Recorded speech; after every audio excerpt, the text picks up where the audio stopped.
Good evening, ladies and gentlemen. Welcome to the Monday, March 2nd, 2020 West Fargo City Commission meeting. This evening, before we start, I'd like to call on Alex and Zach Paul, two young scouts that we have in the crowd. Would you two young men stand up?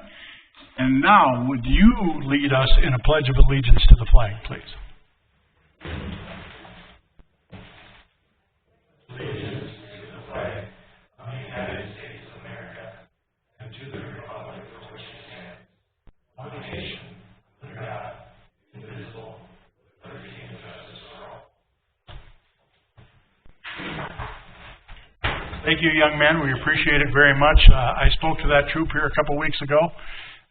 Great troop. Another one of the highlights of what my career is, getting to do what we do up here as commissioners, is to go out and speak to the scout troop. So thank you, young men, for being here tonight. Next order of business is to approve the order of the agenda. We have one change. There will be an item F on the consent agenda. That consent agenda item is the recommendation to appoint Dr. Lana Rockow to fulfill the term of Ms. Megan Huffman to the West Fargo Planning and Zoning Committee.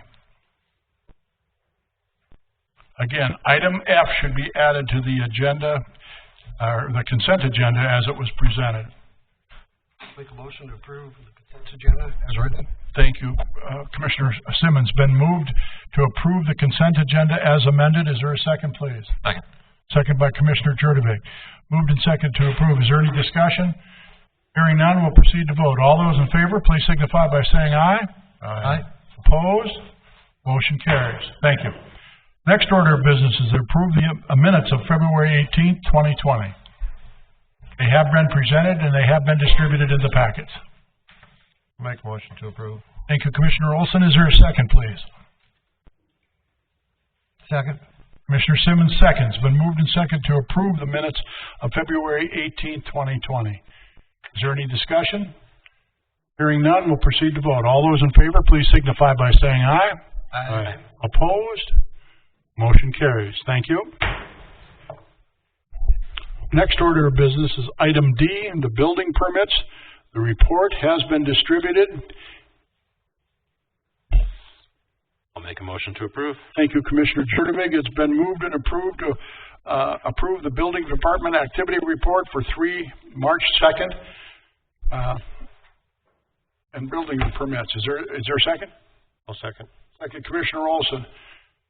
Been moved and seconded to approve the building permit report as distributed. Is there any further discussion? Hearing none, we'll proceed to vote. All those in favor, please signify by saying aye. Aye. Opposed? Motion carries. Thank you. Next order of business is to approve the consent agenda. Again, there is an item F to be added to the consent agenda, which is the recommendation to appoint Dr. Lana Rockow to fulfill the term of Mrs. Megan Huffman. Did we already do that, Mayor? We approved.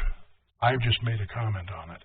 Oh, I'm sorry. Okay. Okay, so a motion, please, for the consent agenda, or if you have any discussion. I move we approve. Thank you, Commissioner Olson. Is there a second? Second. Commissioner Jurdovic seconds. Been moved and approved to approve the consent agenda. All those in favor? Aye. Please signify by saying aye. Opposed? Motion carries. Thank you very much.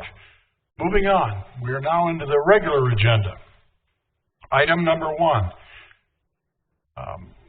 A public hearing and first reading on the Ranch at the Wilds First Edition and rezoning from agricultural to PUD, a planned unit development. Mr. Solberg. Thank you, Your Honor. Commissioners, tonight we're reviewing the first reading and public hearing for the Ranch at the Wilds. This application was received to accommodate the development of a residential subdivision for approximately 77 single-family lots with associated homeowner-associated facilities and infrastructure, as well as a stormwater pond. The Commission may recall introduction of the concept at their January 6, 2020 meeting. Plans were first approved in concept by the Planning Commission at their December 10th, 2019 meeting, and then detailed development plans were approved at their February 11th, 2020 meeting. Initially, both staff and Planning Commission showed concern for location of the development at the corner of two collector roadways in an area with a concentration of low-density housing and no mix of commercial or increased densities, along with concerns for cutting off surrounding vacant land through the proposed design. Conditions of concept approval spoke to those concerns. The developer returned to the Planning Commission with detailed development plans that included turning development into a privately served neighborhood. City has traditionally allowed for private infrastructure in unique circumstances, which is often considered through the PUD process. In this case, the developer has proposed to privately install all infrastructure under city specifications, guidelines, and inspection. The proposal is for the developer to own and maintain the surface, the pavement, and for the city to own and maintain the underground utilities and retention pond. Under this proposal, the developer would maintain any surface appurtenances as well as the grounds which surround the retention pond and any systems within the pond that are beyond standard for city retention ponds. Regarding the district standards, what the developer is proposing are acceptable for single-family homes and mimic typical city standards in our R1A and R1 district standards. As noted in our staff report, the city engineer and public works director continue to review the plans and the development philosophy that is proposed. Staff would note that the approach, we believe, is good in terms of a means to reduce development costs, and that the city engineer has determined it will not cause future burden to undeveloped land surrounding the development. The discussion on paying for infrastructure is to be done all by the developer. They'll transfer those costs in the sale of lots and homes. So it would reduce special assessments for those local improvements within the area. We would, however, add that preference for future burden within the development for operation and maintenance would be for minimum right-of-way standards and city infrastructure to avoid issues for public works staff to maintain infrastructure under a private road. There's still detail that we need to be developed and written into the agreements for both public works engineering and our city engineer to review and ensure that we are protecting the city from future burdens if the proposal is to be approved. Developer has also addressed previous shortfalls in dedication requirements and will enter into an agreement for the requirements of public land dedication for this proposal. As you recall, during the concept, we talked about some land potentially for future fire department, and that consideration is still to be considered and proposed for future agreement. At their February 11th meeting, the Planning Commission reviewed the plans and are hereby forwarding their recommendation for approval. Tonight, staff would recommend holding the public hearing and the first reading on the rezoning, and would encourage you to provide any comments on the recommendations that we have in the staff report, specifically the first one as it pertains to the privately owned and maintained streets with publicly owned and maintained utilities.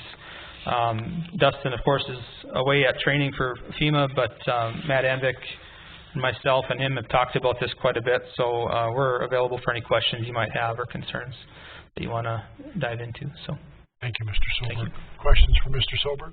I have one.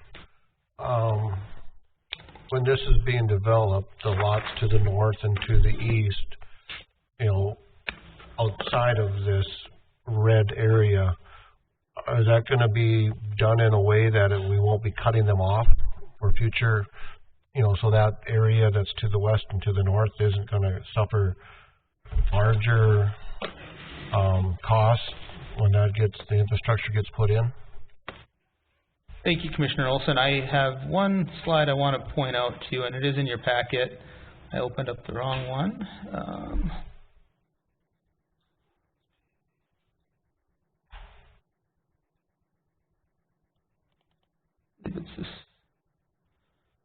This right here is what our city engineer has reviewed to determine that there will not be added cost to future development. However, this does dictate how they're going to have to develop in the future. What his biggest concern was is that this could be provided for through gravity rather than having to build a lift station within here. So what they looked at primarily here is the elevation, the topography, and had them put together a future utility plan. Now, it doesn't mean that this is going to look exactly like this, but to ensure that they can run sanitary and water and storm sewer, everything that they need to run through here without this blocking them. So what they determined was up here the elevation is low enough that they'll have a gravity feed to that without having to do an expensive lift station. Okay. there's no engineer here to verify that I'm correct in what I just said. Just kidding. Well, there is. We got the first reading, though. You have an honest face, too. We're working with the developer and the owner of the property to ensure that we don't make mistakes. We've made mistakes in the past that have been costly and result in a higher regional infrastructure cost. You know, like typically it's one, like a commercial developer wants to develop a part and another area is not quite ready. So because that other area is not quite ready, they have future costs, and that's what we're trying to make sure we don't do in this case. So. Thank you. Additional questions for Mr. Sobert? Yeah, I would ask, you know, on the recommendations from the planning and zoning, it looks like they had referenced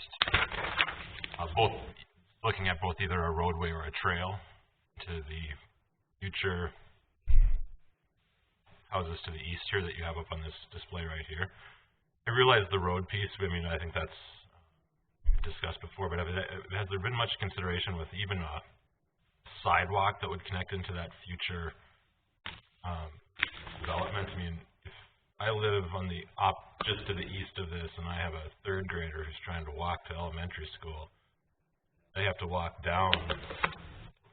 They have to walk around a long way. Where if there was simply a sidewalk that connected through into that east side between two of those lots, it would provide some greater connectivity. And I realize there's some there's by design, there's only the sidewalk on the outside, but just curious what has been discussed there, if that has been further considered based off those. Thank you, Commissioner. That's a great comment. I think their answer probably to it, and I don't want to speak for the developer, they'll be given an opportunity to speak. I think that their development is proposed to be more private in nature, which is part of the reason we wanted it tucked back. And so they're taking in people from outside of that is a little outside of their development idea. Now, I would say if it were public infrastructure, we would require it. If it's private infrastructure, it's probably part of the discussion in your consideration and approval of this PUD, and you certainly could add that as a condition if you felt necessary.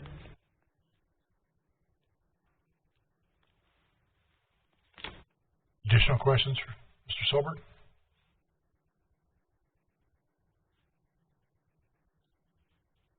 All right, seeing none. At this time, we'll close the regular agenda and we'll move into a public hearing regarding the Ranch at the Wilds First Edition and rezoning from agricultural to PUD. Is there anyone here this evening that would like to speak to this issue?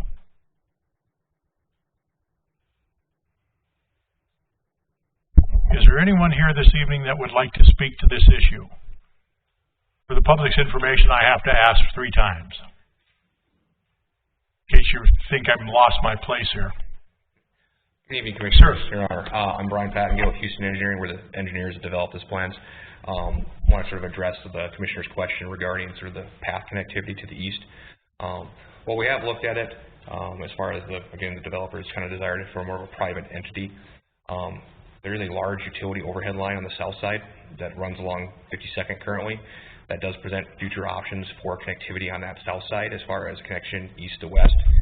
Traditionally, a lot of times in that large utility easement where those overhead lines are, they've traditionally used that as a green space, sort of a park connectivity option, because you really can't build anything there because of the overhead lines. What is your definition of a large utility?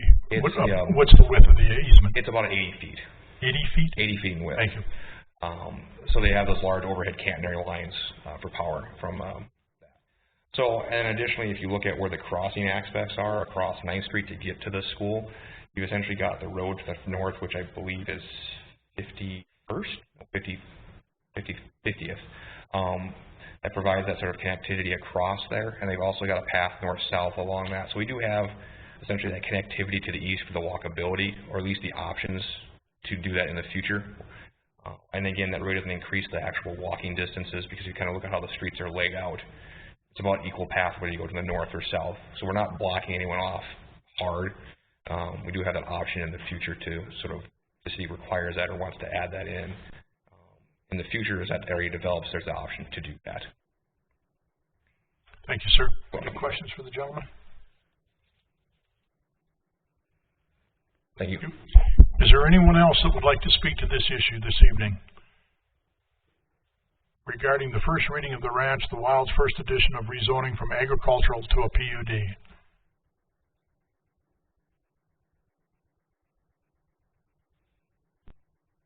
Seeing none, we're going to close the public hearing and go back to the regular agenda. Are there additional questions for Mr. Soberg? Or Mr. Soberg, do you have any additional comments? Just want to highlight again, I did speak to it, but the city would, if we follow this path, would require both that infrastructure gets turned over, but that we'd also have inspections, and there are fees associated with that, which we put into an agreement. So although we would be taking something from the developer, it would be required to meet city specifications, guidelines, and inspection requirements. So with regard to the gentleman's comments from Houston Engineering regarding the utility easement, does that run contiguous along the property line? Yeah, this property all the way to 52nd? Yeah, thank you, Your Honor. It's on the north side of 52nd, all the way along our city boundaries. With regard to the connectivity of Commissioner Jurdovic's comments, I know that we can cross under a utility easement with bike paths and that type of thing. Can you build bike paths under a public utility like this? Yes, we have, and I would expect it would be a similar deal here. This is a Minn-Kota line, and Minn-Kota's been pretty good to deal with. They have the line that goes along 9th Street and Veterans. Been relatively easy to work with, so it would be costly. But aren't they proposing to build a fence within that easement? There's no fence yet that they've proposed along that. That's something that buffer requirements could be either a fence or a small berm. One of the drawings shows a perimeter fence right within the easement that would actually block off the idea of putting a path through. But we still have the right-of-way too. So the right-of-way along 52nd, I believe, is 100 feet, which could be 120. Additional questions for Mr. Soberg?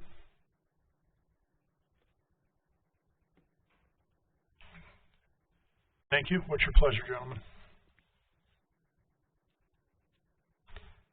Tim, are there eight specific requirements that you're adding onto this? Am I reading this right? Yes, we have recommended approval with the eight proposed conditions. Okay, I'll make that motion, Mayor. Been moved to approve with the 8 proposed conditions. Is there a second, please? Second. Commissioner Thorstead seconds. Been moved and seconded. Is there any further discussion?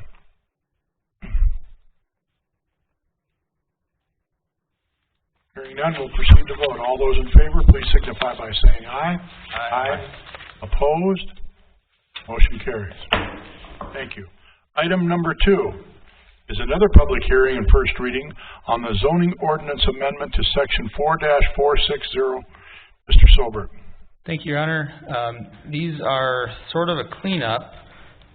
When we added the EMU and DMU districts, the entertainment mixed use and downtown mixed use districts, there was a catch in our sign code that we needed to add the ability to have signs within those districts, which is kind of a mistake by our part. One thing we also missed is that within the Cheyenne overlay district, we did allow for projecting signs.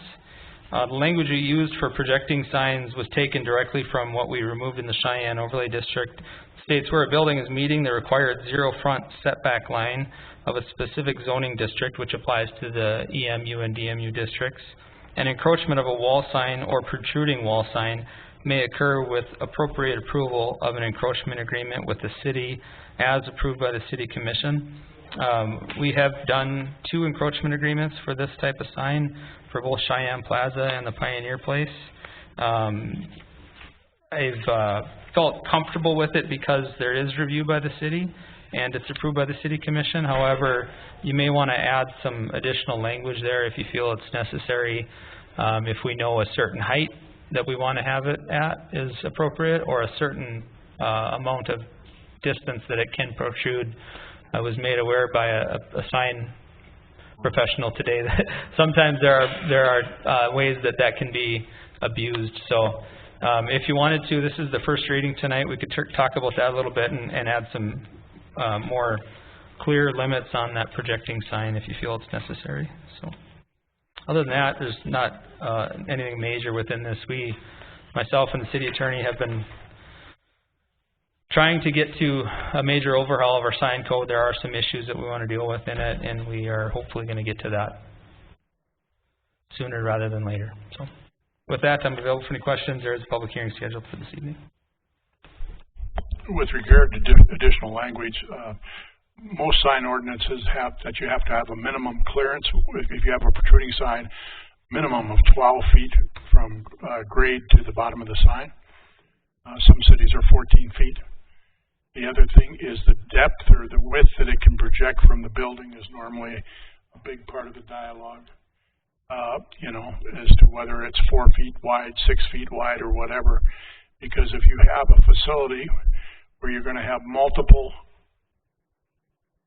stick-out signs, one can block the other. If one of them all of a sudden is 6 feet and the other one's 3 feet, you've circumvented what the other guy was trying to do. So that's just some language you might consider. Certainly the clearance from the bottom of the display to the public property is, I think, first and foremost. So, we can run all of our city equipment or snow removal equipment and they'll never have an issue. Okay. And I would add, if you don't mind, Your Honor, if the commission feels strongly that we should add some of those specifics, I think we could still have the first reading tonight, and I would just ask then maybe for a recommendation to add guidelines for both how much they protrude and what a clearance should be, and anything else you might find that should add. For the public's knowledge, Mr. Thorstad and I am recusing ourselves from voting on this evening, both associated with the sign industry.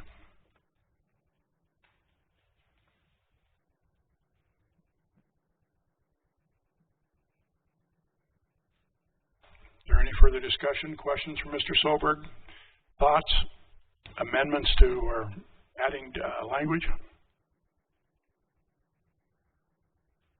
Tim, you said you could do that in between, right? So if we go to second reading, we can get this all figured out. Yes. I'd make a motion, we put on Still second reading. Public hearing. Still need public hearing, sorry. Oh, I'm sorry. Yeah. I apologize. Okay. All right. So are there any other discussion with Tim? All right. We're going to move back out of the regular agenda at this time and go to the public hearing.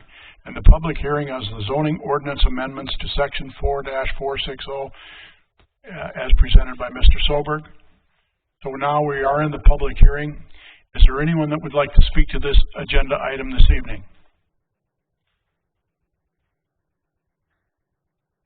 Is there anyone that would like to speak to this agenda item this evening? Is there anyone that would like to speak to this agenda item this evening? Seeing none, we'll move back into the regular agenda. Commissioner Simmons. I have one quick question. Thank you, Mayor. Tim, how does this work for signage that we've already passed? So are they grandfathered in, or do we have to go back and I can ensure, knowing the signs that are up under this current provision, they're pretty small. They don't protrude a great deal, so I could make sure that we sort of fit them in within the consideration. If there's any issues with it, I would certainly let you know if that is. So I got some research to do, but make sure I wouldn't want to grandfather them in, because then if something happens to them, they wouldn't be able to put them up in their place. I'd rather make sure that they fit within what we propose. Because if you recall, we did do an encroachment agreement, ensure that John wrote the encroachment agreement, ensure that their clearance was a safe clearance, and you did review the signs before they came out. So I don't think you'd have any issue with how far they protrude out. I'm assuming they're less than 4 feet, but we can look into that. So. Okay.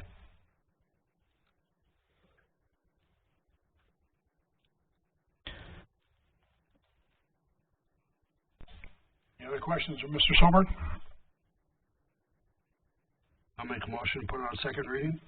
And moved and second to approve the first reading, move to second reading of the zoning ordinance amendment to section 4-460. Is there a second? Second. Commissioner Jurdevig seconds. Been moved and seconded. Is there any further discussion? Hearing none, we'll proceed to vote. All those in favor, please signify by saying aye. Aye. Opposed? Motion carries. The record pleased to show that Mr. Thorstad and I recused ourselves. Thank you, Mr. Soberg. Item number 3. Again, a public hearing and second reading on the rezoning from a rural residential district to a planned urban development at 225 40th Avenue West. Mr. Soberg. Thank you, Your Honor. Again, we did the first reading on the February 18th meeting. We did not have a chance to advertise for the public hearing, so we proposed that a public hearing be scheduled tonight. There were no concerns noted with this proposal, and the concerns of the neighboring property owners has not been relayed since the change to a PUD. So I don't have anything else to add. I would ask, though, the applicant herself couldn't be here tonight. There is representatives from Greenworks, but I believe if she asked that if there are any major concerns from the public during the public hearing, because she couldn't make it tonight, that it be tabled and she be given an opportunity to address those at the next meeting.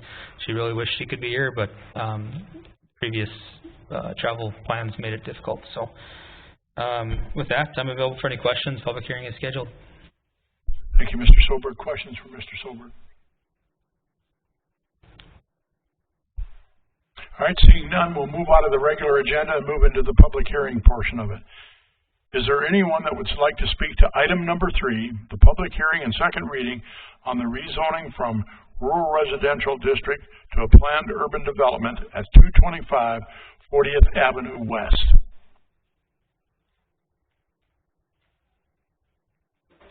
Is there anyone from the public that would like to speak to the issue of item number 3?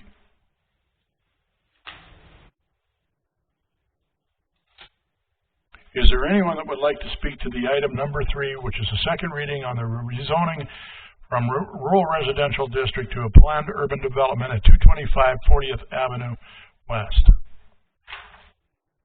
Hearing and seeing none, public hearing is closed. Is there any additional questions for Mr. Soberg? I'll just make one comment, Mr. Soberg. I think that we got most of this settled at the last meeting. I think everybody was pretty much on board with what we're doing. I think we definitely made the right decision. So if there are no further questions, I'll make a motion to approve. Second, please. Second. Commissioner Simmons moves. Commissioner Olson seconds the motion to approve. Is there any further discussion?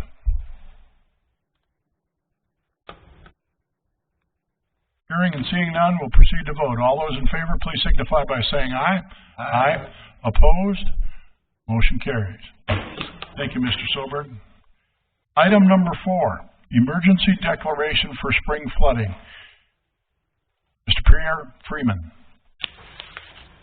Thank you, President and Commission, for having me here today.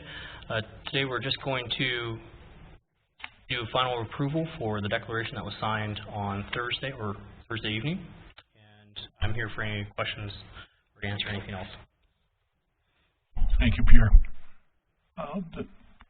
Cass County, the City of Fargo, and West Fargo came together jointly last Thursday evening, as Mr. Freeman just said.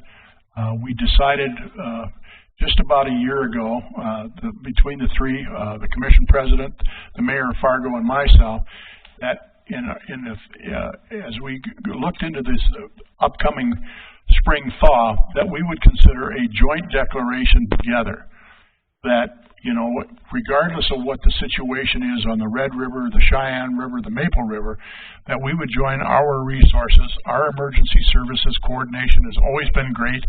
They always continue to do that. Fire department, police department, public works, all the departments are integrated in parts of those discussions at different levels of meetings. So I signed the declaration. Basically, it's for the purposes of financial compensation should we be into a spring flood fight, that we can put those expenses forward towards FEMA and be reimbursed. So that's why the proclamation has to be done. It has to be forwarded to the mayor. So if there's anybody that has any questions with regard to, but you know, I signed the declaration. I have it with me in case anybody would like to see it.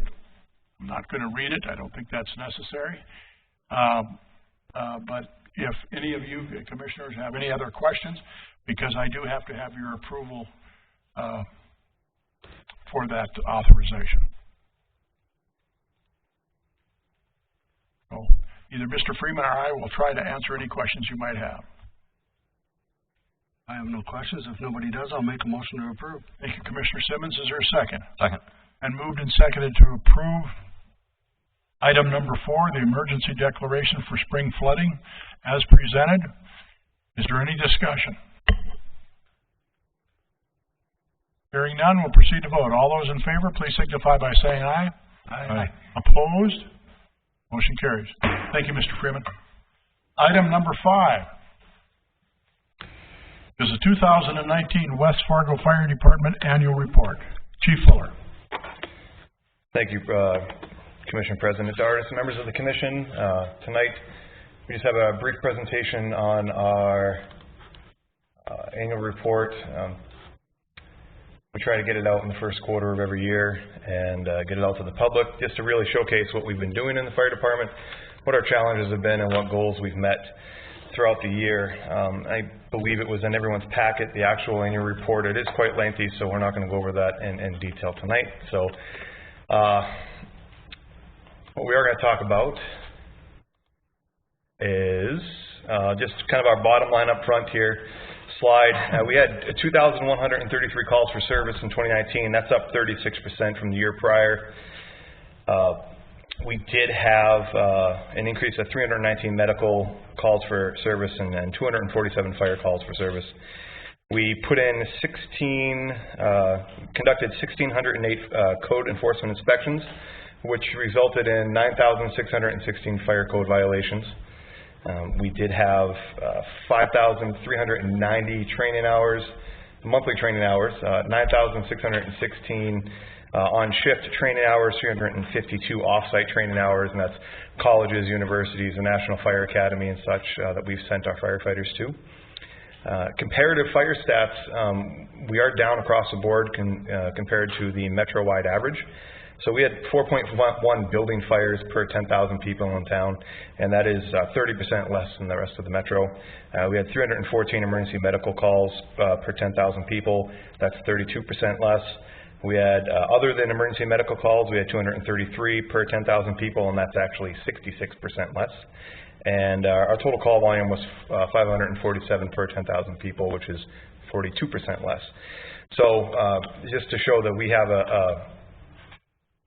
overall less call volume comparatively than the rest of our neighbors to the east. However, the fire problem is still there. We do have fires. We did have a civilian fire death in 2019, the first one in about 10 years, and that's something that we remember as we go forward into 2020. Let's see.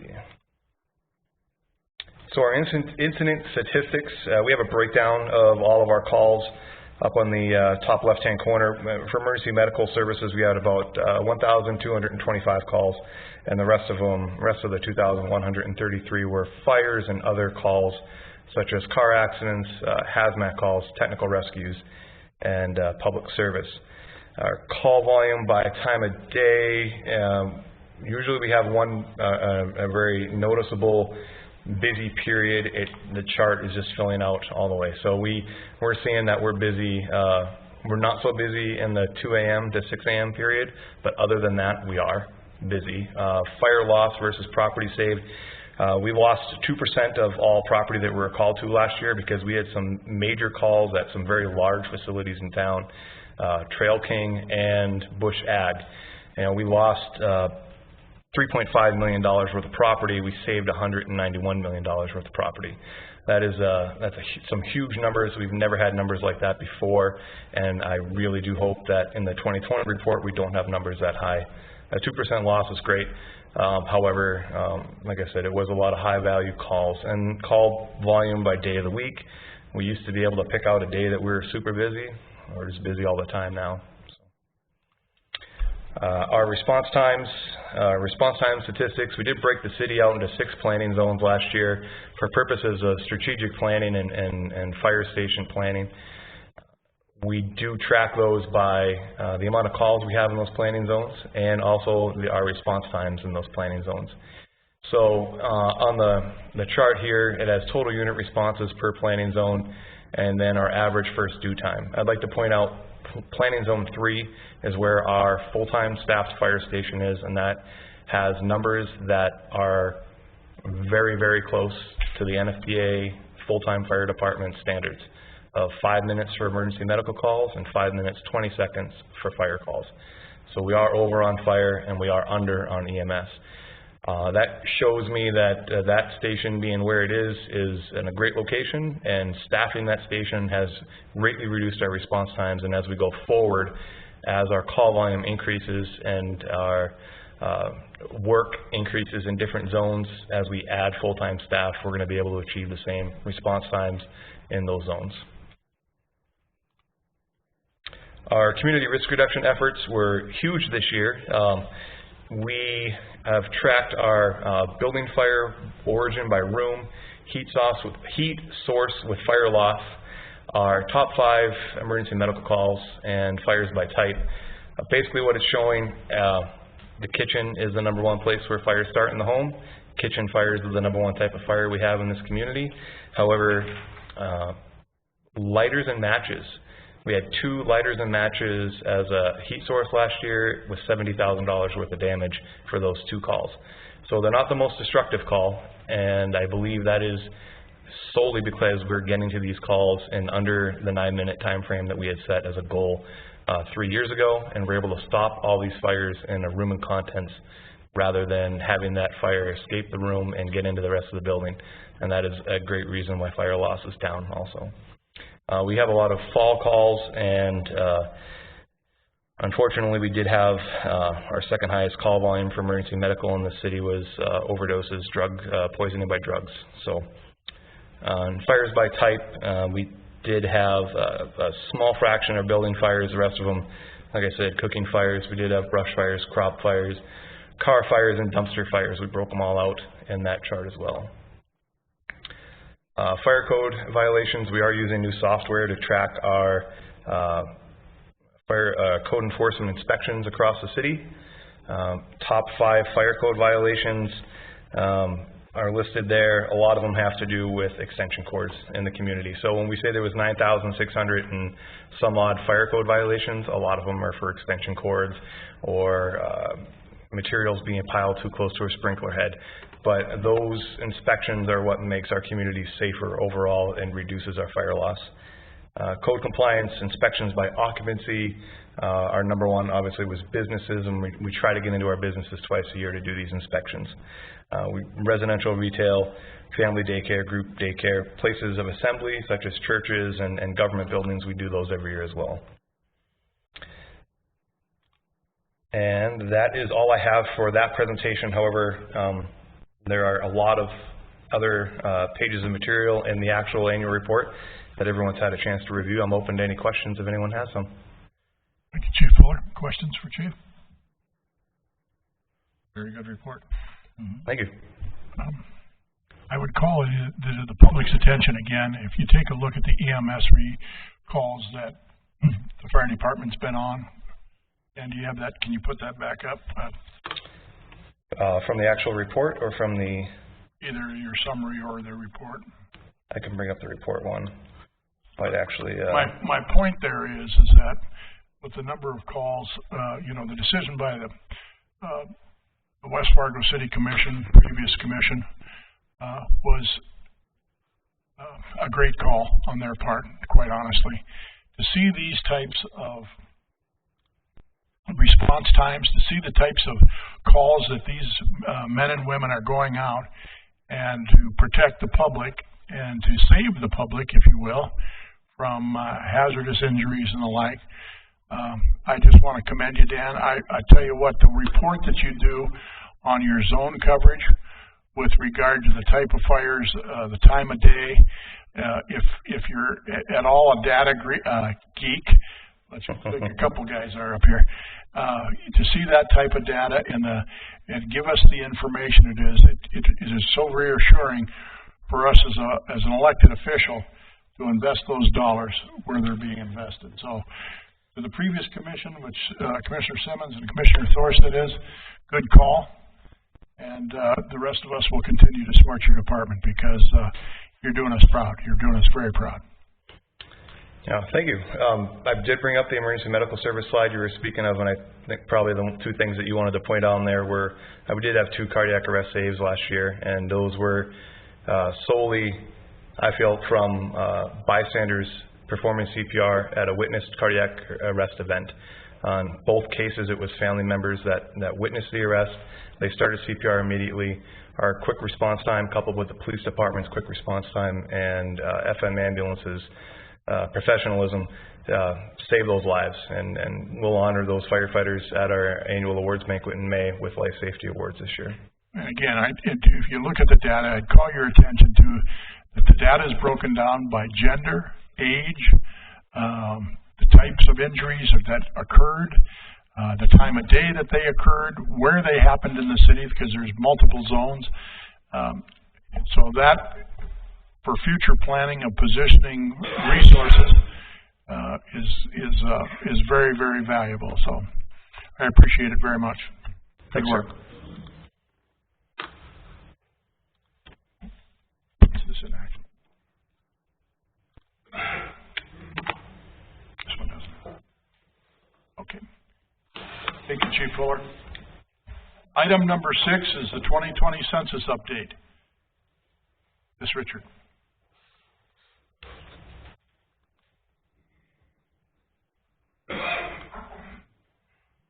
Thank you, Commission President Dardis and Commissioners. I'm just here to provide a brief update on our efforts for the census, the 2020 census, which is coming up soon. A group of individuals have been working in the Complete Count Committee to plan events for West Fargo and ensure that we get everybody counted. So we will do something here. There we go. On our Complete Count Committee, we have representatives from the U.S. Census Bureau, from the State Task Force. We have representatives from the schools, the Park District, the Police Department, the library, myself with the city, and then we also have a representative from the FM Coalition to End Homelessness, as homeless individuals are one of the hard-to-count populations that we want to ensure get counted. Again, the purpose of this committee is for us to look at a very local, city-specific level at activities that we can complete to ensure that everyone's counted.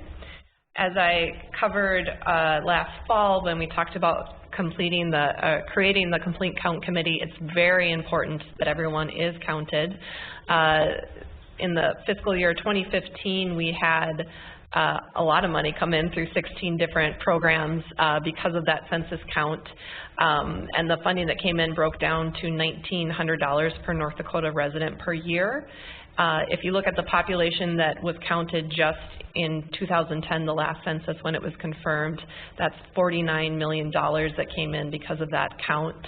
If we extrapolate that and look at a population of 40,000, which we expect to break in 2020, that's an additional $26 million that would come in through funds. So it's very important that we get everyone counted and do those efforts. What did I do?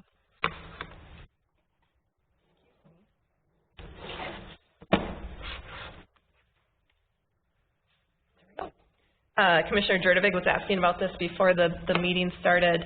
The census timeline is ramping up soon. March 1st, they're going to begin counting individuals in group quarters. Those are quarters where you can't necessarily leave, and you're like a prison or a group home or something like that. Also, in mid-March, individuals will be receiving a postcard that gives them a login information to self-respond via online.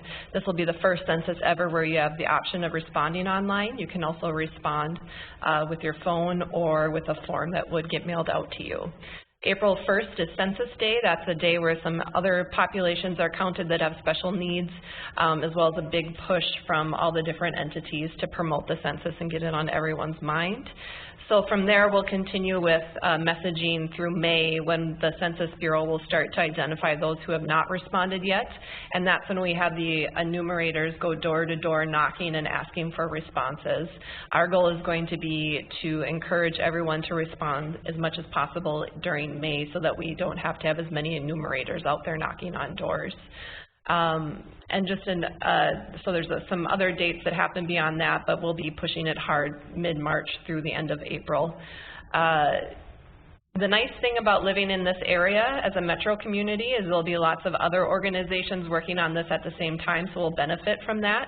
As a metro, we expect the federal government to be in here with census messages to improve awareness. The North Dakota Complete Count Task Force will also be in the area, and they're providing resources to the local Complete Count committees as well to use in terms of graphics and different posters and things like that. There's a Complete Count committee that's operating in Fargo as well as one in Cass County. So we're all working together, working to get the same message across, but for the West Fargo Complete Count Committee, what we'll be looking at is some very specific local messaging opportunities. And this next slide shows the 4 major initiatives that we'll be taking on. So the first is general communications between the city, the police department, the library, the schools, the park district, and other organizations we've reached out to or who are willing to help, like the FM Realtors Association, the Home Builders Association. We'll be providing general awareness messages and things like that. We'll be populating our website so people can come and check and determine what's going on and how they can safely respond. So we'll be using all of our channels that are kind of already available for us to use and are easy for us to get those messages out on. The second key major initiative is helping to count the homeless population. Again, those are traditionally one of the hardest to count populations, hard to track. And so the FM Homeless Coalition with their partners is going to organize a services event at the end of March where individuals who are experiencing homelessness can gather, and we can encourage them to respond at that opportunity. There's also targeted cultural outreach that's going to happen. New American populations are another population that are typically hard to count. And I'd like to give a shout out to the police department and their cultural liaison officer program. If it weren't for the work that Officer Feltman has been doing for the last year and really reaching out to those communities, we'd be starting from square one. Luckily, we have a program that we can already tap into. So Officer Feltman and Co-Chair Dardis from the state task force will be going to different cultural community centers to provide information about the census and answer questions about security and privacy and helping with those language barriers that typically pop up. It's also elementary conference time next week. So we will have an info table at all of the elementary schools with information about the census, and we've evaluated, the school district has helped us identify the top 5 English learner schools in the district, and we'll have those staffed with volunteers to add an extra level of support for those populations. And the last is we're very excited to have a response kiosk set up in the library, and this is something the Fargo Public Library and Moorhead libraries are also doing. So there'll be dedicated computers at these sites for individuals to respond to the census.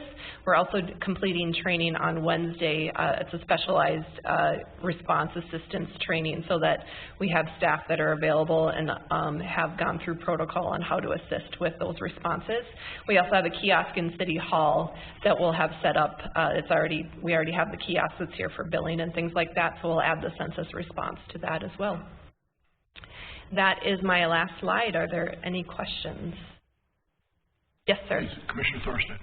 As far as residents here, I think I saw on your chart, is it April 1st? Is that the day that you're counting where you live? Because there's some people that move during the year. And great question, yes. I need to know, okay, if you're in your home on April 1st, that's what you count as your residence, and you don't have to live there for 30 days or 60 days or whatever. Correct. April 1st is a big day for awareness and messaging in those hard to count populations, but it's also the day if you have recently moved or something like that, we ask that you consider where you were on April 1st and use that to count where you are, or if you are someone who happens to go to a warmer climate for the winter or you split your time between 2 areas, the other criteria is where do you spend most of your time.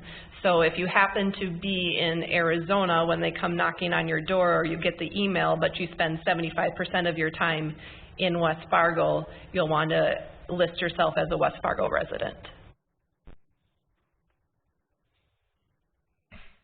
As one of Ms. Richards' slides indicate, if we reach a 40,000 population, it's $26 million more.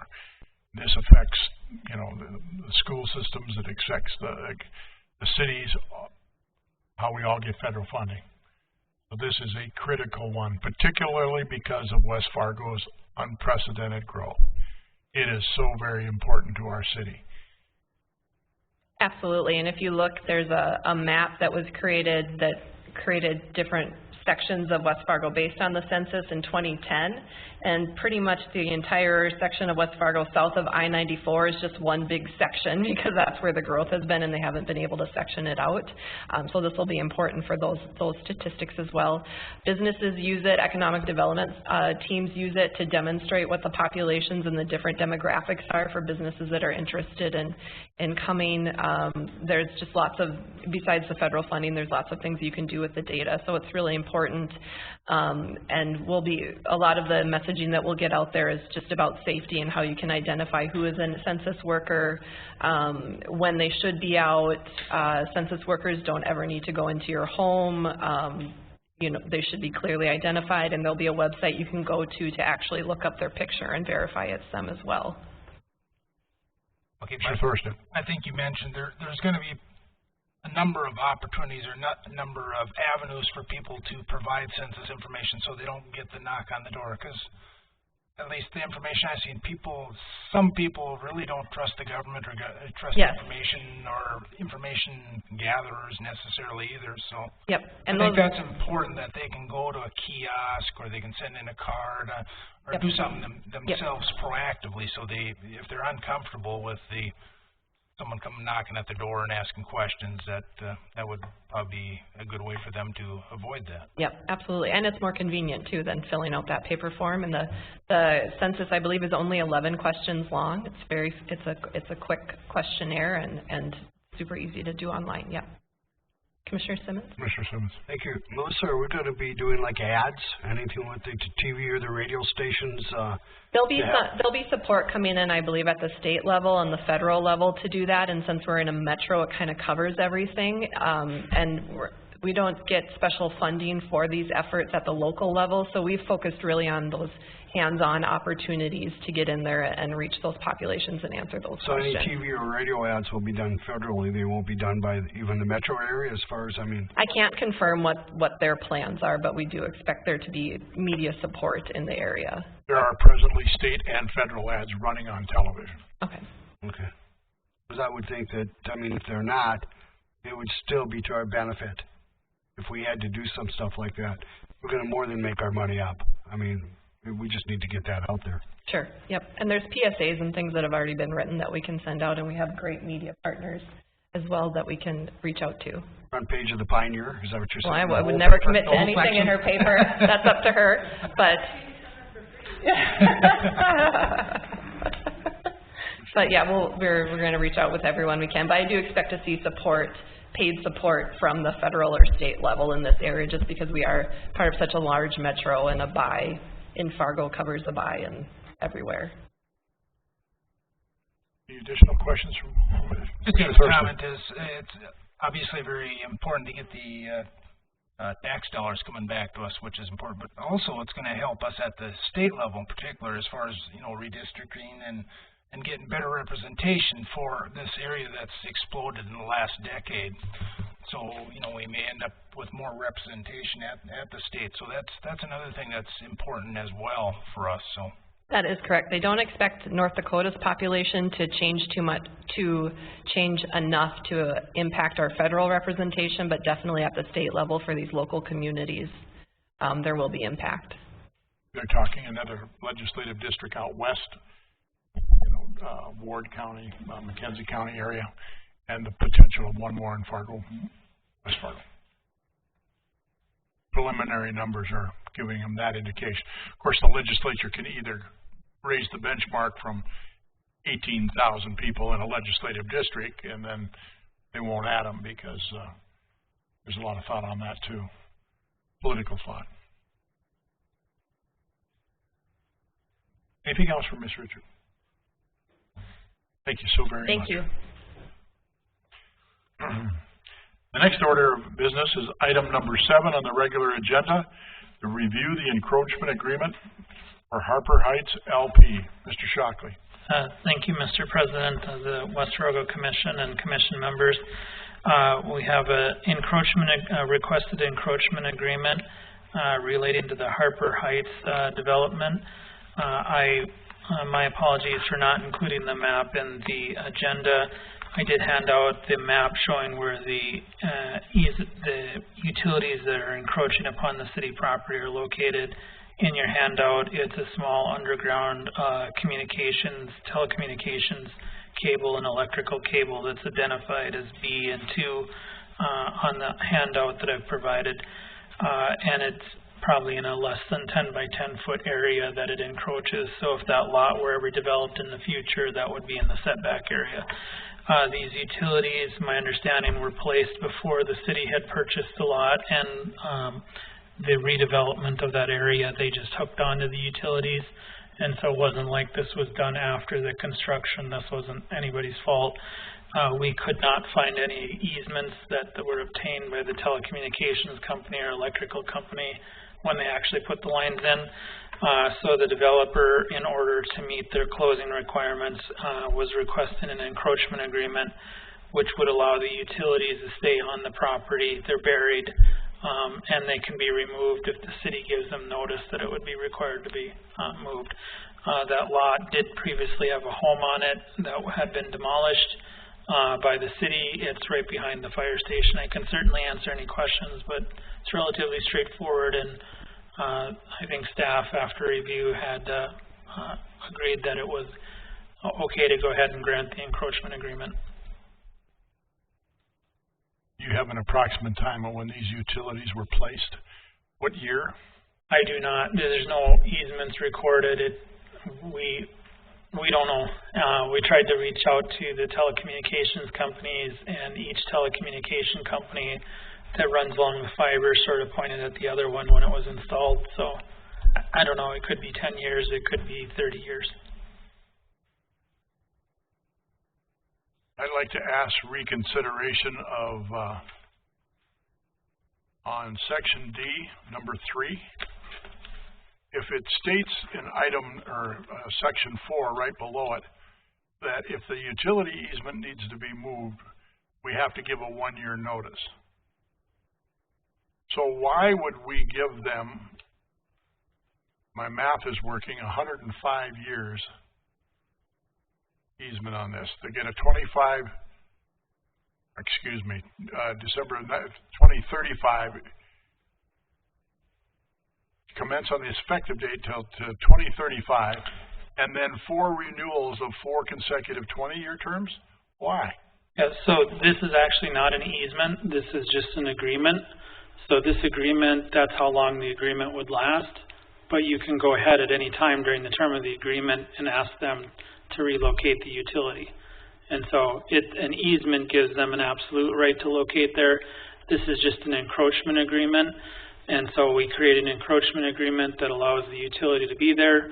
If the city needs to develop the property, you just give them notice pursuant to the section 4 to relocate the utilities. And so it's kind of it's less than an easement, but it gives them some confidence that they can continue to run the utility under the property. With all due respect, I still don't, item number 3 to me is cumbersome and doesn't need to be there. And I would also note that the city can terminate it with a 30-day notice, and so you have since it's an encroachment agreement, rather than it coming back to the city over and over and over, we just have it for long term. If the city were to go ahead and say, relocate your utility, we would give them 1-year notice, and then we would also give them notice to terminate the agreement, which we only require 30-day notice. And the whole purpose of the longer term is to give them some confidence that the utility can run there. I think the reality is the city's probably not going to ask them to remove the utility, but it is your right since it's a city property. But at any time we have 30 days. Yeah, you can terminate of the term of the contract, right? Yeah, you'd have to give them 1-year notice to remove the utility, right. And then you can terminate the agreement with a 30-day written notice, which we would do at the same time as the relocation of utilities. And we have done that with our other encroachment agreements. When we agree to an encroachment, we will notify the party to remove whatever is encroaching on the city property, and then we go ahead and terminate the agreement.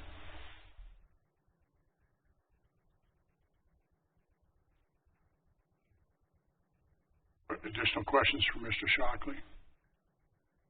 Just one again. I didn't hear you, John, when you said, how long ago was this done?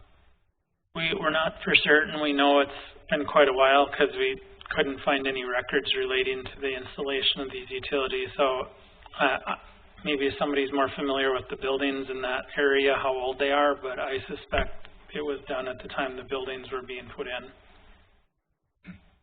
And it used to be that utility companies would just plow in utilities in property before. They weren't as concerned with easements. So. Do we know what these buildings are? Are they apartment buildings? Are they low-income housing? My understanding, and maybe Tim can answer exactly what the building is, but it's a multifamily building. I don't know if it's low-income or not. The new building that was served by the existing infrastructure is the Harper Heights project, the low-income housing tax credit project that we did. Right, we approved that was behind that. Hasn't been that many years ago then. No, they served their property with the existing prior to that utilities. So it was there prior to that coming in there. Yeah, there used to be 3 houses there and then a small little trailer park, and they were there. Right, and then there was that little middle lot in between that we own actually, do we not? Well, we ended up buying the one lot when. Okay, I'm just trying to think of when that, how long ago that wasn't all that many years ago, I don't think. That portion that the owner owns. That transaction, no, it wasn't, but there were the original previous property. Right. And yeah, it wasn't a new line that came in as a result of the project. I guess I'm just thinking, I don't know that the new owner, he probably had no idea of this. No, they just hooked on. They just hooked on to the existing utilities, just like any property owner would. So, I mean, he would have no idea what this was. So he just kind of bought into it, and as we probably did as well. I think as long as we have that 30-day agreement in there, I think we're okay. Yeah. So the history of why this is before you is as part of any type of closing. When they did title insurance, you'll see ATLA on the exhibit. That's part of the title insurance. So they have a attorney will review, look at the survey, and they noticed that there were utility connections were outside of the area that the title insurance was being given for. Immediate red flag that you need to have some agreement in place to maintain that utility. And so they can't close unless you give them permission to have utilities run through your property. The other option is for them to dig them up and move them. But I think it was staff's feeling, since they're buried and we can notify them at any time to remove the utilities, the staff was fine with it. The fact is that we have other places that utilities are right over some of our alleys and Yeah. Yeah. Okay. Thank you. That's a great point, Commissioner Simmons. And that's why I think we ought to set the ground rules now as to how we're going to handle this, because this could be a precedent in the future. As Mr. Shockley so adequately pointed out to us, sometimes these people plow them in. And there's no condition whatsoever that I will vote for this evening in favor of it.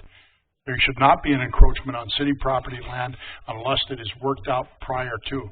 With all due respect to a owner that's inheriting this, it's a terrible precedent to set. Is there any further discussion?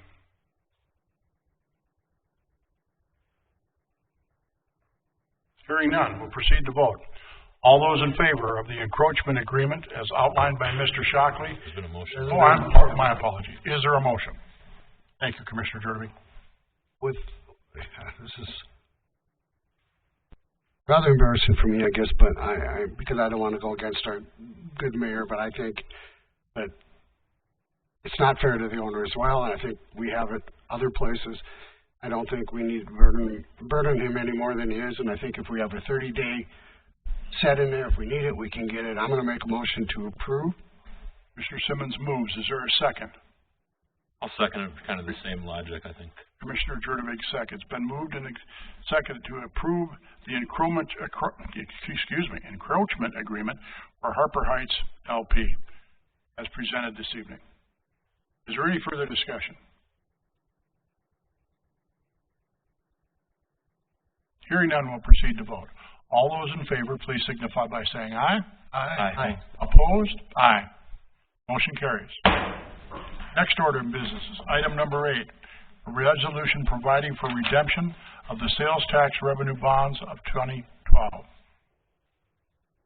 Mr. Shockley.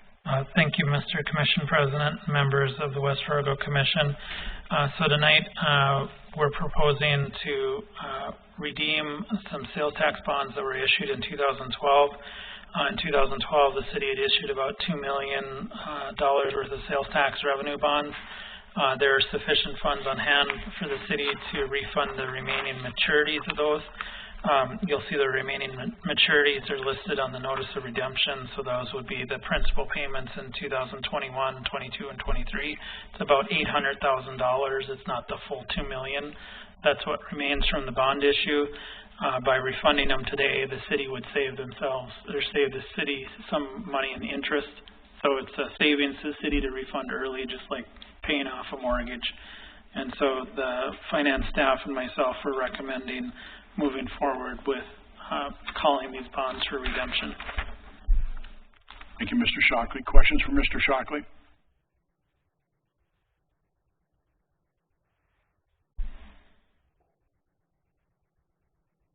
Make a motion to approve. Thank you, Commissioner Olson. Is there a second? Second by Commissioner Thorstad. It's been moved and seconded for providing for the redemption of the sales tax revenue bonds of 2012. Is there any further discussion? Hearing none, we'll proceed to vote. All those in favor, please signify by saying aye. Aye. Opposed? Motion carries. Next order of business is item number 9. Review for approval agreements for 906 19th Avenue North. Mr. Solberg. Thank you, Your Honor. Consideration to approve of the purchase of 906 19th Avenue Northwest is being proposed this evening to reach a settlement in a matter concerning a home which was permitted to be constructed on an existing foundation within our ET area when under city ordinance this should not have been permitted. The home was permitted at the time by a contractor of the city without review by other city departments to ensure its conformance with city codes outside of standard building and floodplain regulations which they were tasked to do. The nonconformity was later discovered by the planning department when the second owner of the property, without any knowledge himself of the nonconformity, sought to construct a large accessory building and required a conditional use permit. At that time, both staff and the Planning Commission recommended properly against not allowing the nonconformity to increase.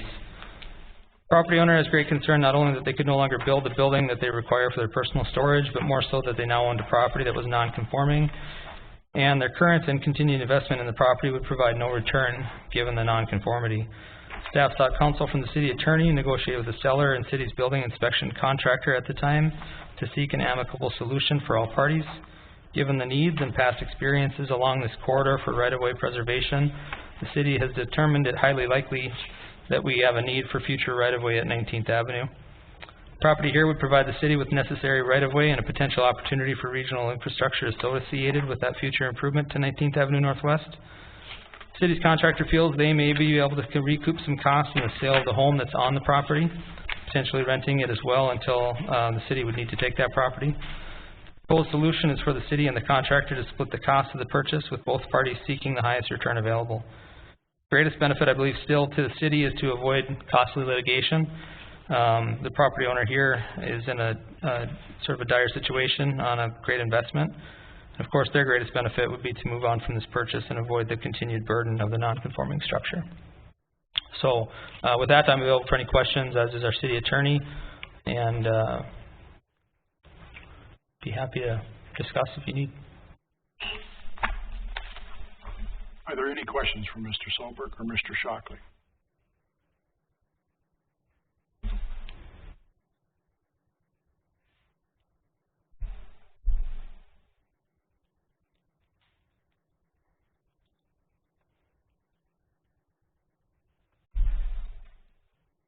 Any other questions? I have one concern, and that is the valuation of the home that's on the tax rolls versus the offer to the owner is above what it's listed on the tax rolls, and I realize that sometimes they're a bit undervalued because I think state century code requires they got to be between 95 and 100% of what the valuation is. Valuation at the county is $399,500, and I feel as my fiduciary responsibility as a city commissioner that if we offer more money than what the appraised value is, and we didn't get a actual appraisal of an independent appraiser, I understand that. I think that's a breach of my duties. Well, I struggle with paying more than what the appraised value is. If I may, Your Honor, just kind of address how we came to that price. Our initial offer was the appraised value, essentially, or assessed value. In order to get an appraisal, we weren't sure where that may end up. Our assessed value we felt was the best guess. It was a recently built structure, and the county has gone through tax equalization, so we felt it was a good offer to offer that. There are other considerations which we thought of, such as relocation costs. Generally, with a federal project that requires relocation, those costs, John, I believe, can be 10 to 25% even. Higher possibly, as well as the cost of just getting the appraisal. So initially our offer was that assessed value. The property owner came back with what we felt was a reasonable counteroffer due to those variables, and we felt through our negotiation process that we had a really good situation there. So that's where we're at, why we got to that point and didn't order an appraisal. They did have an attorney, and we were not in position where we felt that we would have a strong case to be fighting. So, let me ask a question here, Mr. Sober, because only you'd probably be the gatekeeper of this information. So the house was built in an easement area, correct? Within we don't own the right of way there. Okay, yeah. So it's a building code that we have jurisdiction outside of the city of West Fargo. Yes. In Reed Township. Yes. Okay. Could not the city change its codes and its setbacks and all of that and leave the house alone? Potentially we could. I think the biggest problem is on the north side of this road, we've already established a right-of-way for connection to the city of Fargo's sanitary system. So we don't have much wiggle room in the road there. Because it's in the ditch to the north side. We'd have to, there would be, I believe that this is the least costly option to remove this house, then also giving us the opportunity to have this land and potential regional infrastructure such as lift stations, et cetera. If we had to move that sanitary line and then also move the road, I think our costs would be far greater. And so we feel pretty strongly there's been a lot of eyes on this, that we've made the most prudent fiscal decision for the city to avoid costly litigation for one, and to find the silver lining where it may be, in that we now have the right-of-way taken care of for when 19th Avenue needs to be expanded, because this is adjacent to our municipal airport, and will be a major corridor after the diversion, as well as, like I said, potentially that regional infrastructure that we might need. So the land will be valuable to us. It isn't today, but at one point in time it will be valuable to us. It's 2.51 acres, and the county's assessed on it $49,100. And apologize with all due respect, Commissioner President, when we've gone through and had to purchase similar pieces of property along here, now there was an existing foundation on this, and if we were to have to purchase this, we would have to purchase the entire property, including any improvements to it. So if we waited 5-10 years to when we do a project here, we would be likely having to purchase the house at that time. We had a similar situation on the north side of 19th Avenue near County Road 17, where there was a home in a similar situation, smaller lot, didn't have another buildable area on the property, and we ended up having to purchase the entire property through negotiations that weren't simple, I assume, John?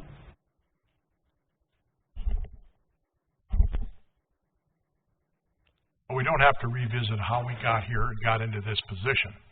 I spent just about 2 hours on the phone today with the president of the engineering firm, and we had lengthy discussions, and both of us recalling what had transpired, all the discussions that had taken place.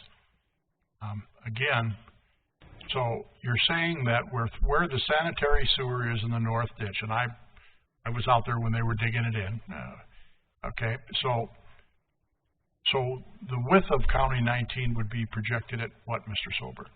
It's 19th Avenue Northwest. It's a township road currently. So when we have a arterial or a collector roadway, we typically look for right-of-way between 120 to 150 feet.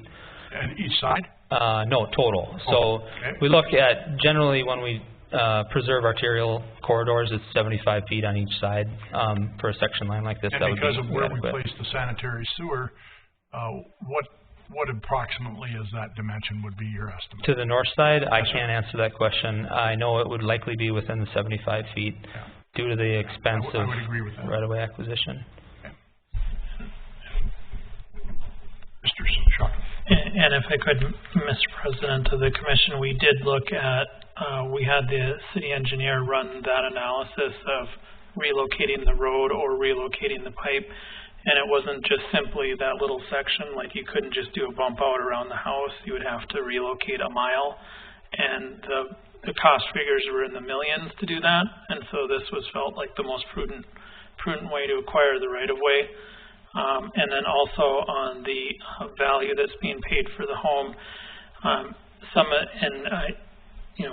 just as comparison, some of the other communities, when they do flood buyouts, are paying 100% plus 8 to 9% over that, so 108 or 109% of the tax assessed value.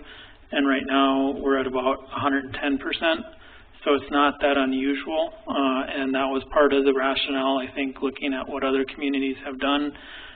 It is possible that it would be close to the 440 amount because they did make some improvements to the basement that may not have been taken into account initially. So it was felt that it was a reasonable offer. We did run that through our assessing department, and I think the consensus was that it wasn't off base for an amount. And this was, we spent a lot of time trying to figure out what the best alternative solution to this problem was, and that was represented the most fair outcome to the property owner who we want to, that was part of the driving force, is to make sure that we're being reasonable in treating this issue in the best way we could, and while at the same time recognizing that we do as a city have a duty to maintain a fiduciary responsibility, and that's why we sought contribution from the contractor here. Yes, sir. Thank you, Mr. Shockley, for that summary. So I have one more question, and I'm sorry if I'm vetting this and taking too long. No. So when we do this on County 19, okay, what about the office for the airport? What about the one hangar that's a little further to the west? There's a little bit of a difference there. First, this property was zoned agricultural, and we treat any non-farm single-family residential property there sort of like it's not intended to be there. It's a conditional use. The airport is a little bit different in its commercial structure. Having a zero setback on a commercial structure probably isn't the end of the world, as opposed to having your front porch walk out to the front door of an arterial roadway. I do believe, however, that the age of that building, when it does meet its useful life, they'll have to move it back. Okay, one more question, if I may. So as you proceed east on County 19, and you approach the river and the bridge, so what type of easement issues are we going to have in the future with, I'm sorry, I can't say his last name, but Mark is his first name, the farmstead there, and those houses that are on the north side east of the Cheyenne River? Yeah, those are essentially non-conforming structures. Like non-conforming. All of these are going to be in. They could be. I don't know. I can't speak to each one individually, but they could be. However, those were permitted prior to our involvement. They were annexed in. And I understand that, Mr. Sober, very clearly. My point is of wanting to have this discussion is that if and when the city moves on 19th Avenue, this won't be the only concern we're going to have. No. We're going to have a mess up there. And I just wanted to make that known in 2020 that this isn't over with. I do want to, if I could, please, Mr. President, just note that we've learned a lot through this process. Our planning department now reviews every single permit that is built. It used to be just the commercial. Now we're doing every single residential permit. There was a level of, sort of trust in a contractor when you give them the building permit that they're looking at the entire site and everything is taken care of. So we're jumping on that. It is more staff time, but it's worth it to avoid these situations in the future. I've done a lot of research on this, and I am totally confident in the way that you're handling it now, Mr. Solberg. There's no question in my mind about that. There was a letdown between two areas. There's no question. It's water under the bridge, but we're going to deal with it for many years to come. And it only isn't on 19th Avenue in the city. We have some other areas too. And I just want everybody to understand that we're going to be faced with this in some other areas too. Okay? Commissioner Simmons. Thank you, Mayor. In this case, I will tell you that whether we want to admit it or not, we are responsible for the position that these people are in. We're at fault.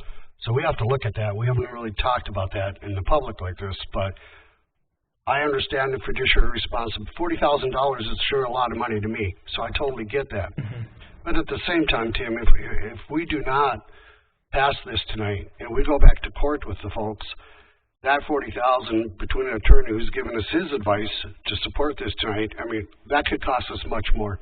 I think honestly we're better off to take the bullet now, which again is our fault as well, and move on, get this over with and move on, and let them move on with their lives. I think that's the best interest of all of us right now. Thank you, Commissioner. Anybody else? I would make a motion then that we approve this. Commissioner Simmons moves to approve the agreement for 906 19th Avenue North. And there are multiple agreements, just so everybody understands that. We're doing an actionable item on all of them. Mr. Shockley, that is all right with you? Correct. All right. Is there a second? Second. Commissioner Olson seconds. Been moved and seconded for the approval of the agreements of 906 19th Avenue North. Is there any further discussion? Is there any further discussion? Hearing none, we'll proceed to vote. All those in favor, please signify by saying aye. Aye. Aye. Opposed? Aye. Motion carries. Next order of business is item number 10, is to review the plans and specifications for sewer, water, storm, and street improvement district number 1329. Andrew? Thank you, Convention President, Commissioners. I am asking for Dustin Scott and the Engineering Department for you to approve the plans and specifications for the Eagle Run Plaza 9th edition, District 1329, and also to authorize advertisement for bids. Couple of things about this particular area. The Eagle Run Plaza 9th edition, the engineer's report was approved previously on the 20th of January of 2020, and this district was created in December of 2019. The bid date is scheduled upcoming in the next couple of weeks. So with this approval, we will advertise for bids and have bid approval in April. Okay. Any questions?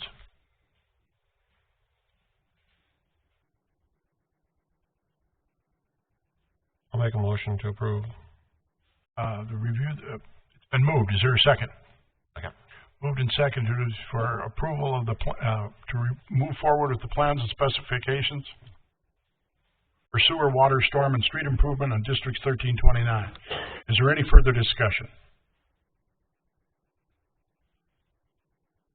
Hearing none, we'll proceed to vote. All those in favor, please signify by saying aye. Aye. Opposed? Motion carries. Thank you, sir. Item number 11 is the second reading and final plot approval for the rezoning of the Wilds 18th edition. Mr. Peterson. Thank you, Mr. Commissioner and fellow commissioners. The applicant has submitted an application and proposed plat. The replat and rezoning is necessary for minor lot line adjustments to provide for continued development. Lot 35 is a city-owned lot, which is zoned P for public facilities. No changes have been made to this lot. Lot 52 is zoned to R2, limited multiple dwelling, and a tiny portion will be rezoned as R-1SM, mixed 1 and 2 family dwellings, in order to shift lot lines for proposed Lot 6. The new lots will be required to meet the current zoning district requirements. The proposed replat does not affect any public easements or right-of-ways, and the applicant has stated that it will not affect existing utility connections. It is recommended that the city approve the proposed application on the basis that it is consistent with city plans and ordinances, and the recommended conditions that were approved at the last commission hearing have also been submitted. The utility plan has been verified to be unchanged and approved by the city engineer. An updated drainage plan has been received by the city engineer. An attorney title opinion to the city of West Fargo has been received. A signed final plat has been received with necessary easements, and a certificate showing taxes are current has also been received as well.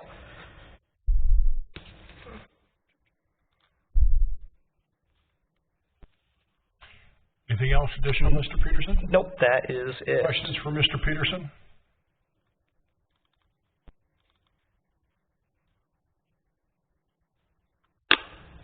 No? Your thoughts, please? I'll make a motion to approve with the 5 recommendations, Mayor. Thank you, Commissioner Simmons. Is there a second? Second. Commissioner Thorstad, it's been moved and seconded to approve the final plot approval for the rezoning in the Wilds 18th edition with the conditions as presented. Is there any further discussion?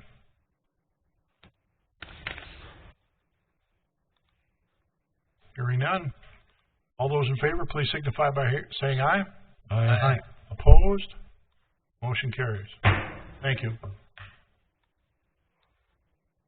Item number 12 is review tenant Renaissance Zone applications for the Rested Industrial Park as presented. There are 5 of those: Guardian Logistics LLC, Northland Freight Brokers Incorporated, Northland Trailer Leasing Incorporated, OLR Transportation Incorporated, and Halo Commodity Company LLC. Mr. Peterson. Thank you, Mr. President. So a few months ago, we were notified that the Rested Industrial Park LLC, the property owners of this piece of property, they needed some documents from us, and at that time we realized that the proper process to go through for the Renaissance Zone through the state of North Dakota had not been previously followed, so we took steps to correct that instance. Back during your January meeting of this past year on the consent agenda, you approved the business incentive agreement for Rested Industrial Park LLC. There's currently 2 buildings located on this piece of property. These 5 applicants tonight have relocated to one of the buildings located on the property. As part of the North Dakota Renaissance Program, tenants of a building located on a piece of property within the Renaissance Zone can receive income tax incentives, not the property tax incentives. These 5 applicants are already located on the property, and normally this would be an obstacle to receiving an income tax incentive because the state regulations basically only allow for an incentive to be received if a lease hasn't been signed yet. But because of our staff turnover within the Economic Development Department, the state is allowing us to retroactively approve these 5 tenants for the income tax incentive. And that's all I have. The property owner and majority owner for the majority of these businesses is here tonight, just in case you have any questions. So you have 5 applications for 5 businesses owned by 1 man? Yes, sir. Okay. Questions? For clarity, this is a redo of something we approved prior, correct? The initial, so for the property owner for Rustad Industrial Park LLC, that has already been approved. These are 5 new applications. So even though the tenants are already located within the building on the property, they have not yet been approved to be Renaissance zone projects. Each applicant has to go through the process separately. Okay, and the benefits they derive off this are from the state program, yes, the state Renaissance program. Income tax. Yep. Any additional questions? Mr. Peterson? Yeah. Does this go through the EDC committee? Yes. Yes. So I'm not looking maybe far enough down. Did they give the recommendation to approve these? Yep, they gave the recommendation at the February 2nd meeting, I believe. Okay, that's what I wanted to know. So filing with the state, like you said, having served on that committee for 14 years, the state is going to allow us to do this because normally you couldn't do it until prior to the lease being signed.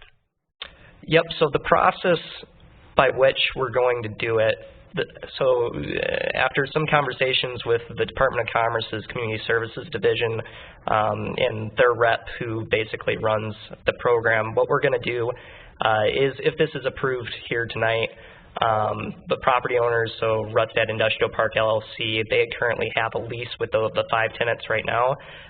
They would basically break that lease that they currently have and then sign a new lease with the 5 tenants.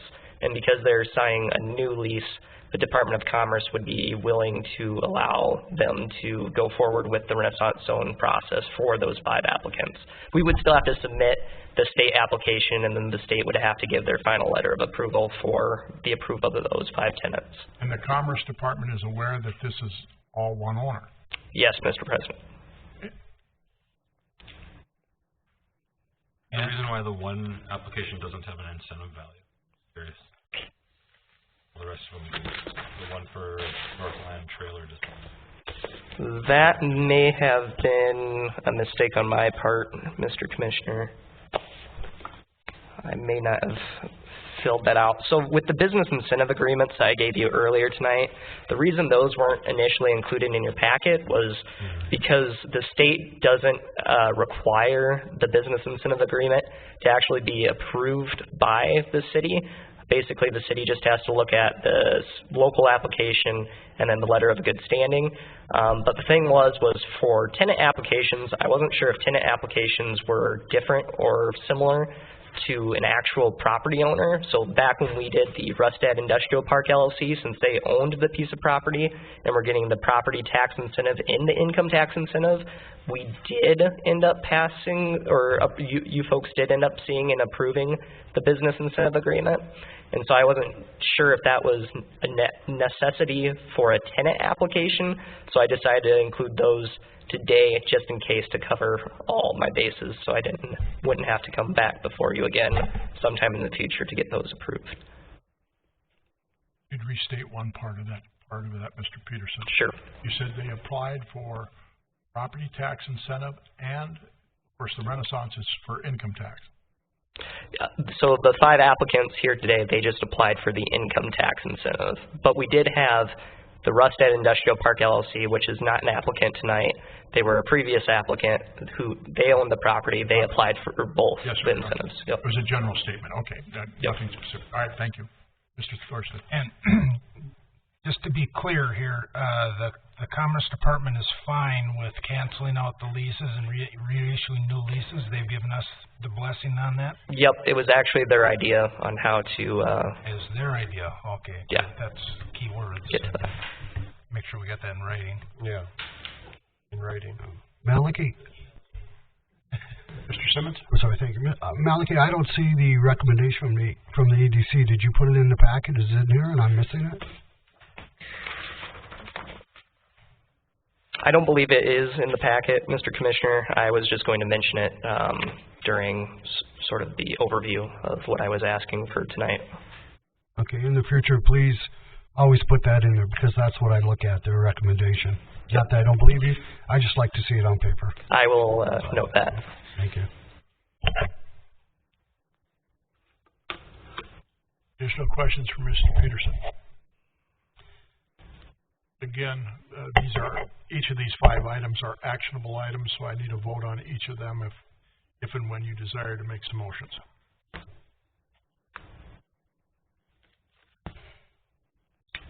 I guess if the Commerce Department's okay with doing it like this, and it doesn't hurt me, it's 5 separate, Mayor? Okay, I'll make a motion on the first one that I have. OLR Incorporated then? Second it. Commissioner Simmons, let's go by item number A, is the Guardian Logistics LLC, please. Okay. Is there a second? Second. Second by Commissioner Olson. Been moved and seconded to approve the Renaissance Zone application for the Rested Industrial Park for Guardian Logistics LLC. Is there any further discussion? Hearing none, all those in favor signify by saying aye. Aye. Opposed? Motion carries. Thank you. I'll make the motion to approve the one for item B, Northland Freight. Thank you, Commissioner Olson. Is there a second? Second that. Been moved and seconded, Commissioner Jerdevig seconds, of the Northland Freight Brokers Incorporated to approve the Renaissance Zone application for the Rested Industrial Park, Northland Freight. Is there any further discussion? Hearing none, we'll proceed to vote. All those in favor, please signify by saying aye. Aye. Opposed? Motion carries. Thank you. I'll make a motion to approve item number C, Northland Trailer Leasing Incorporated. Thank you, Commissioner Simmons. Is there a second? Second. Commissioner Jerdevig seconds. Been moved and seconded to approve the Renaissance Zone application for the Rested Industrial Park, Northland Trailer Leasing Incorporated. Is there any further discussion? All those in favor, please signify by saying aye. Aye. Opposed? Motion carries. Thank you. Better get in on this fund, so I'll make the motion for the OLR Transportation, Inc. Thank you, Commissioner Jerdevig. It's been moved. It's seconded by Commissioner Simmons. And moved and seconded to approve the Renaissance Zone application for the Rested Industrial Park for OLR Transportation Incorporated. Is there any further discussion? All those in favor, please signify by saying aye. Aye. Opposed?